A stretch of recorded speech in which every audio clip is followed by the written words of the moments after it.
Hey guys, how's it going? It's Al. Welcome back to another DraftKings video. This one for the divisional round. We're going to talk about some of the top stacks.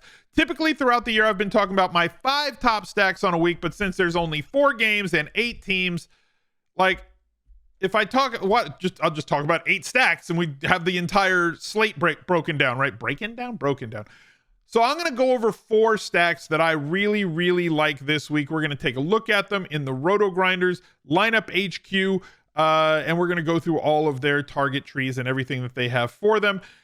Most of the stacks on this slate, at least from a skinny stack perspective, meaning if you single stack the quarterback with one of their pass catchers, does project at a positive value, which is extremely rare, but DraftKings has made pricing so very friendly on this slate that you can go and do whatever it is that you want. So one of the other stacks that I'm not talking about is probably also a good value, but these are my 4 best value slates. Value.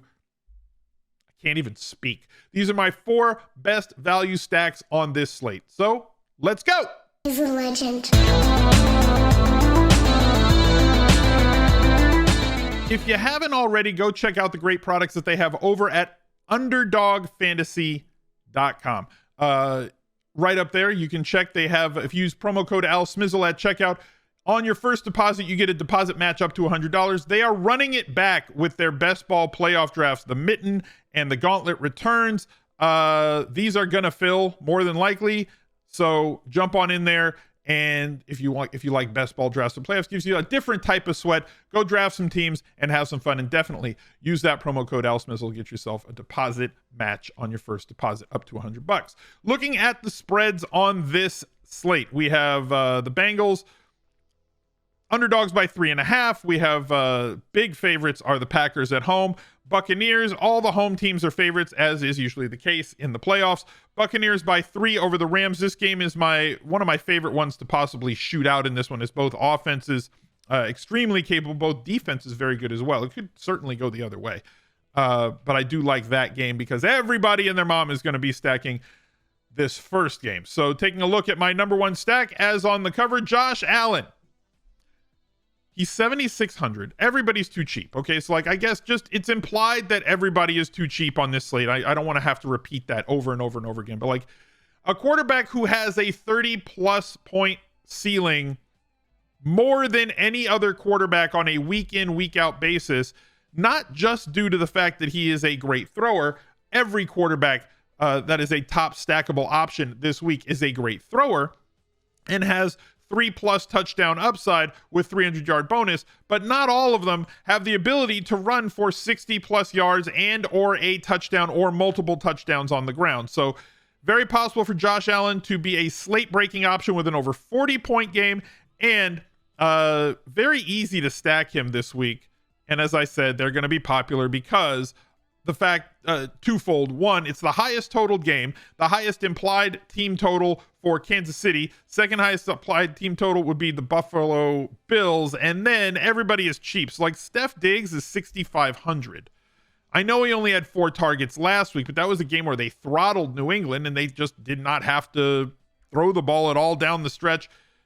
Even though they did throw the ball a lot, like they didn't have to pepper him with targets. This week, going to have to score more points. I don't assume that either team is going to run away from the other. So very high likelihood that this game does go over the total. And if it does go over the total, it could be 70 real life points. This is the top rated single stack, skinny stack on the slate. And you can always break rules on a shorter slate, especially if you think that that's just the way that you want to go. Obviously, Gabe Davis has stepped into a larger role. So is Isaiah McKenzie. Getting some more snaps out of the slot to get them a little bit more athleticism against man-to-man coverages, as opposed to going with Beasley, who's only 4K. And we know that he does have the possibility to get like a 10-target game from Josh Allen when he throws it a lot. Emmanuel Sanders kind of reared his head last week on a deep touchdown from 34 yards out. And anytime they get close, Dawson Knox with 11 touchdowns on the year does have that good touchdown upside for a tight end, but very rare, especially in the second half of the season, that he gets more than like 6 targets in a game. So any of those double stacks would work in terms of the Bills. So clicking on the Bills, we're going to say, well, I'm going to say use at least 2, right? So we're going to say use at least 2 of them. Let's apply this to all the groups just so that we have that. If you just want to use skinny stacks, set it to 1. Very simple. Set it to 1 or more. At least 1, never more than this. I'm not going to include the running backs, even though Singletary is going to be a highly played player this week and is going to be really popular. I'm going to X him out. Use Knox. Probably not going to use Sanders, but I get it if you wanted to attack through there. Definitely not going to use him. And this is going to be the stacks. And I would probably set in some rules to wait if the lineup has Josh Allen, beef up Diggs, and maybe 1 or 2 others so that I get the allocations that I want out of both of those types of groups. Next top stack, Patrick Mahomes, the highest implied team total on the slate. What was their team total overall? They're 28.5, and the Bills are the second. Sorry, and the Packers are in there as well. Team totals do tend to correlate with high quarterback scoring. The Bills have been tough on the outside, but this is your highest rated double stack on the week, and you know what it is. Like, I don't even know if, like, I need to tell you, but, like, Tyreek Hill is 6,600. That's just dumb. You know? Why is he this cheap? You could have challenged us and made us maybe go somewhere else. Like, if he was 7,500, he'd still be one of the top plays, but at 6,600, he's just absurdly cheaply priced. Slate breaking potential anytime that he takes the field. Same thing goes for Travis Kelce at 6,500, his lowest price of the season, and makes for a fantastic pay up to be contrarian double stack, I guess. Pay up, because like everybody's down priced, right? Considering that most players are going to land on Cooper Kupp and or Devontae Adams this weekend, I think that combination is going to be very popular. But like, it's very easy to go with those two and then bring it back with like Steph Diggs at 6,500 as well. Very cheap options this week. There's other players though on Kansas City that we should probably be paying attention to. Jerick McKinnon. This is not a running backs video, but Jerick McKinnon is or did last week take over the lead job because Darrell Williams was banged up and did a fantastic job. Because look, running back isn't all that impactful a position in terms of you need to play this guy. There are some guys that affect how a team runs their offense. Derrick Henry comes to mind being one of them. But like in terms of these Chiefs running backs, nobody has really separated themselves. So anybody, including Jerick McKinnon, who is a fantastic athlete, can still make things happen. My stacking group would probably cycle around Hill, Kelce, Pringle, who has stepped up massively recently, Demarcus Robinson, who can catch a random touchdown, Mecole Hardman, who has big playability, but probably my least favorite of the entire. Demarcus Robinson, probably my least favorite. It's like maybe Mecole Hardman a little bit higher, but like, he's just fast. There's not much else on the bone there in terms of Mecole Hardman. Matthew Stafford is 6,200, and it infuriates me how cheap he is for this week's games. Massive possibility of 300 yards. One, considering how good Tampa Bay has been against the run, and you don't really attack them on the ground. I know the Rams are going to try and establish it because, you know, that's what McVay is going to do. But like, in order for them to score more points, and he did only throw the ball 17 times last week because they were manhandling Arizona.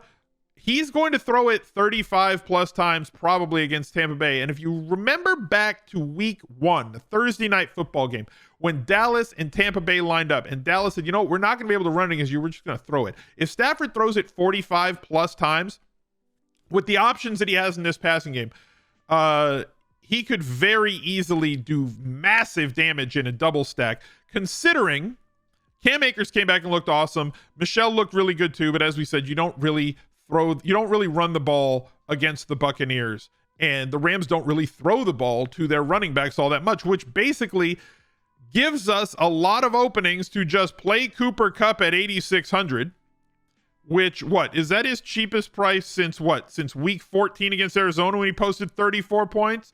He's been basically 8,500 or more since the beginning of the season when he was way too cheap. Then they didn't overreact. They reacted properly and priced him where he's supposed to be, averaging 27 points per game on the year.